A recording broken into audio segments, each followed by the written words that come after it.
यार कैसे हैं आप लोग। उम्मीद करता हूं कि आप लोग बहुत बेहतर होंगे। एसएससी सीजीएल 2025 वाले जो एस्पिरेंट हैं उनके लिए बहुत बड़ी अपडेट है। जैसा कि आपको पता है कि हर एक एस्पिरेंट एसएससी की जो तैयारी कर रहा है वो एडिक्विटी से बहुत ज़्यादा परेशान है, क्योंकि सिलेक्शन पोस्ट में ढेर सारी यहाँ पे गड़बड़ियाँ हुई। उसके अलावा यहाँ पे स्टेनो के एग्जाम में इन्होंने आश्वासन भी दिया कि कोई प्रॉब्लम नहीं होगी। उसके अलावा यहाँ पे ढेर सारी प्रॉब्लम हो रही है। तो ये जो कंपनी है इसको टेंडर किस तरीके से मिला, किस प्रोसेस के थ्रू मिला, वो मैं आपको दिखाने वाला हूं। उसके अलावा एसएससी ने क्या कुछ गड़बड़ियां की इसको टेंडर देने में, उसके अलावा एसएससी की जो टेंडर पॉलिसी है उसमें क्या लूप होल्स हैं उस पर बात करेंगे। उसके अलावा क्या इसका जो टेंडर है वो कैंसिल हो सकता है, और हो सकता है तो किस प्रोसेस के थ्रू हो सकता है, इन सब पॉइंट पे सिंगल वीडियो में हम लोग बात करने वाले हैं। ये वीडियो आप सभी के लिए बहुत ज़्यादा हेल्पफुल होने वाला है। तो चलिए स्टार्ट करते हैं। और एक आपके लिए बहुत बड़ी अपडेट है, जैसा कि आपको पता भी चल गया होगा कि आपका जो सीजीएल का एग्जाम है वो पोस्टपोन हो चुका है। अब आपका एग्जाम 13 अगस्त से नहीं होगा, बल्कि ये जो एग्जाम है वो सितंबर के फर्स्ट वीक से होगा। तो थोड़ा सा आपको टाइम मिल गया। इस बचे हुए टाइम में जो भी आपके डिस्टर्बेंस हुए हैं उनको साइड में करके अपनी जो प्रिपरेशन है उस पर फोकस करो। बाकी जितने भी टीचर हैं वो आपके लिए काम कर रहे हैं। तो यहाँ पे अगर हम एसएससी की टेंडर पॉलिसी के बारे में बात करें तो यहाँ पे ये जब जिस भी कंपनी का सिलेक्शन करते हैं उसमें दो चीज़ें यहाँ पे इंपॉर्टेंट है। पहला टेक्निकल स्कोर उसका, और दूसरा फाइनेंशियल स्कोर। टेक्निकल स्कोर उसके अलावा फाइनेंशियल स्कोर में यहाँ पे गड़बड़ी क्या है कि जो मिनिमम जिसकी कॉस्ट होगी, मतलब जिस भी कंपनी की मिनिमम कॉस्ट होगी फाइनेंशियल, उसको ये 100% मान लेते हैं। तो यहाँ पे सबसे बड़ी प्रॉब्लम क्या है कि अगर कोई भी कंपनी टेक्निकली बहुत ज़्यादा अच्छी है, मतलब उसको टेक्निकली नंबर बहुत अच्छे मिले, लेकिन अगर फाइनेंशियल बिड उसकी ज़्यादा है और दूसरी जो कंपनी जिसकी फाइनेंशियल बिड बहुत कम है, तो जो मिनिमम जिसका मतलब जिसके यहाँ पे जिसका फाइनेंशियल जो बिड है वो सबसे कम होगा, मतलब जो सबसे कम पैसा लेगा उसको यहाँ पे 100% दिया जाएगा।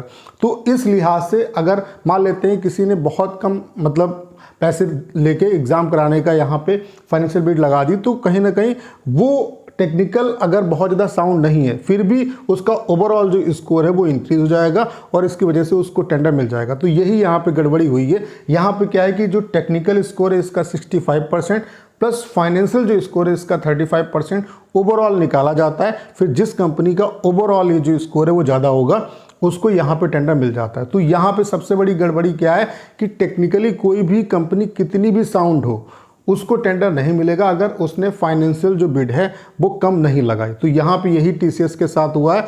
टीसीएस का जो मतलब इंफ्रास्ट्रक्चर है, टेक्निकल जो चीज़ें हैं वो इतनी साउंड होने के बावजूद भी उसको टेंडर यहाँ पे नहीं दिया गया। ये मैं नंबर के रूप में आपको समझाता हूँ, ये चीज़ें आप समझ सकते हैं। जैसे कि यहाँ पे टीसीएस वर्सेस एडिक्विटीज एसएससी का जो टेंडर इसे मिला है, इस प्रोसेस को जो एसएससी नाम देती है वो QCBS मेथड कहती है। यहाँ पे क्या है कि जो टेक्निकल स्कोर है वो 100% में ही काउंट होता है। तो टेक्निकल स्कोर में आप देख सकते हैं जो टीसीएस का टेक्निकल स्कोर था वो 90 था आउट ऑफ 100। उसके अलावा जो एडिक्विटी का जो टेक्निकल स्कोर था वो आउट ऑफ 100 75 था। तो आप देख सकते हैं कि इसमें कितना बड़ा डिफरेंस है। और यही क्वेश्चन एसएससी से पूछा जाना चाहिए कि भाई क्या आपने सिर्फ पैसे को देखा, पैसे की वजह से आपने इतने बच्चों का भविष्य दांव पे लगा दिया। जो कंपनी टेक्निकली इतनी साउंड नहीं है, टीसीएस के कंपेयर में कहीं पे भी ये नहीं टिकती है। उसके अलावा इसके बारे में कई सारे आरोप भी हैं, इसे मतलब कई जगह ब्लैक लिस्टेड भी किया गया, उसके बावजूद आपने टेंडर दिया। तो यहाँ पे टीसीएस जो है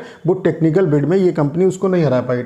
जो टेक्निकल बिड है उसमें आप देख सकते हैं टेक्निकली इसका जो स्कोर है टीसीएस का वो हाईएस्ट है। अब बात करते हैं फाइनेंशियल कोड का, और इसी के बेस पे ये जो कंपनी वो डिफीट हुई। जो टीसीएस ने यहाँ पे कॉस्ट लगाई वो 311 रुपये लगाई, और एडिक्विटी ने जो कॉस्ट लगाई वो 171 रुपये लगाई, यानी कि आप देख सकते हैं आधे के बराबर लगभग। तो लोएस्ट जो बिडर है उसको 100% मान लिया जाएगा। तो यहाँ पे अगर लोएस्ट बिडर को 100% मान लिया तो उसकी कंपेयर में जब हमने टीसीएस का स्कोर निकाला फाइनेंशियल जो स्कोर, तो यहाँ पे 55 आया। अब यहाँ पे ये मेथड लगाएंगे 65 और 35% वाला।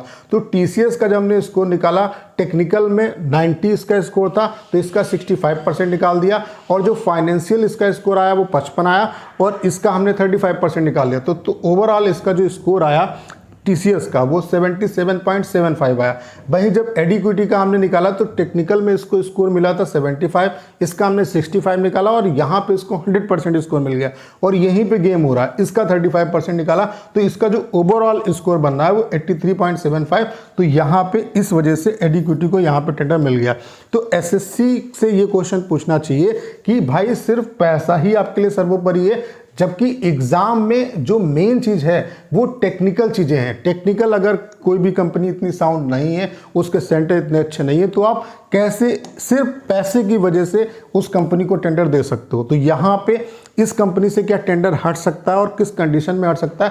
पहली चीज तो क्या है कि एसएससी को अपनी जो टेंडर पॉलिसी है उसमें चेंजेस करना चाहिए। जैसे अभी तो एडिक्विटी को ही टेंडर मिला, कल को हो सकता है कि एडिक्विटी से भी कोई मतलब घटिया कंपनी हो और वो इससे कम कॉस्ट पे पेपर कराने के लिए राजी हो जाए, क्योंकि वो कॉस्ट तो कम लेगी लेकिन वो दूसरे तरीके से रुपए ज़्यादा कमाएगी। और यहाँ पे हो सकता है एडिक्विटी के साथ यही हो कि उसने पर कैंडिडेट जो कॉस्ट है वो कम ली, लेकिन उसने सोचा कि दूसरे तरीके से पैसा बनाया जाए, क्योंकि इसका चरित्र ही ऐसा है, इसने इस तरीके के काम पहले से किए हुए हैं।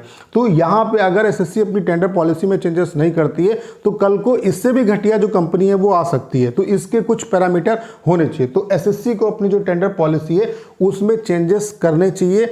टेक्निकल जो मतलब स्कोर है कंपनी का वो सर्वोपरि होना चाहिए। अगर टेक्निकल स्कोर में आप डिफीट नहीं कर पाओगे तो टेंडर नहीं देना चाहिए। और अगर ये चीज़ें हो जाती है तो फिर आप मान के चलिए अच्छी कंपनी आएगी। सबसे पहले टेक्निकल स्कोर को सर्वोपरि आप रखिए, ठीक है। तो इसको अगर चैलेंज किया जाता है अच्छे वकील के द्वारा तो निश्चित रूप से यहाँ पे चेंजेस हो सकते हैं और कोर्ट कुछ भी करा सकती है और जो टेंडर है वो भी इसका कैंसिल हो सकता है। उसके अलावा अभी ये जो टेंडर है वो 180 दिन के ट्रायल पे है और 180 दिन के ट्रायल पे इसीलिए दिया जाता है कि अगर कुछ गड़बड़ियाँ होंगी, सही से एग्जाम नहीं करा पाएंगे तो उसको कैंसिल भी किया जा सकता है। लेकिन आप ये मान के चलिए कि एसएससी अपने एंड से टेंडर कैंसिल नहीं करे, क्योंकि जिस तरीके से चेयरमैन के मतलब जवाब आए, इंटरव्यू आप देख पा रहे होंगे, उसके अलावा डीओपीटी मिनिस्टर से जो बात हुई है उनका साफ साफ कहना है कि कंपनी से आपको प्रॉब्लम नहीं होनी चाहिए, लेकिन सबसे बड़ी जो प्रॉब्लम है वो कंपनी से ही है। तो हो सकता है यहाँ पे इन्होंने अलग तरीके से इनको सपोर्ट किया और इस वजह से ये लोग जो है वो एडिक्विटी को सपोर्ट कर रहे हैं। बाकी इस कंपनी के होने का कोई मतलब नहीं है। जब तक ये कंपनी रहेगी तब तक आप ये मान के चलिए। ये थोड़ा सा एग्जाम इन्होंने पोस्टपोन कर दिया, लेकिन अभी इसकी कोई गारंटी नहीं दे सकता कि ये सितंबर में जब एग्जाम कराएंगे तो अच्छे एग्जाम होंगे, फेयर एग्जाम होंगे। सीजीएल में ये प्रॉब्लम इतनी जल्दी, चूंकि 20-25 दिन का अगर आपको टाइम मिल जाता है तो उतने टाइम में आप पूरे ऑल ओवर इंडिया में अगर आपके पास इंफ्रास्ट्रक्चर प्रॉपर नहीं है तो आप कैसे बना दोगे। आप देख पा रहे होंगे कि जो बच्चे हैं वो नाव से पेपर देने जा रहे हैं, इस तरीके से पेपर हो रहे हैं। उसके अलावा पाकिस्तान तक में सेंटर दिया जा रहा है बच्चों का। उसके अलावा क्वेश्चंस आप देख पा रहे हो, क्वेश्चन कुछ और है, ऑप्शन कुछ और है। तो ये तमाम तरीके की जो गड़बड़ियाँ हो रही हैं वो इसी वजह से हो रही हैं। और एसएससी को एक और भी सजेशन है, जब भाई एआई का सही से इस्तेमाल नहीं कर पा रहे हो तो जिस तरीके से पेपर पहले करा रहे थे वैसे कराओ, वही ठीक है, ठीक है। अभी हम इतने स्मार्ट नहीं हुए। तो उम्मीद करता हूँ सारी चीज़ें आप बहुत अच्छे तरीके से समझ पाए होंगे। करना क्या है, इस वीडियो को शेयर करना है। उसके अलावा अगर आप चैनल पर नए हैं और आपने अभी तक इसे सब्सक्राइब नहीं किया है तो प्लीज़ चैनल को सब्सक्राइब करना मत भूलिएगा।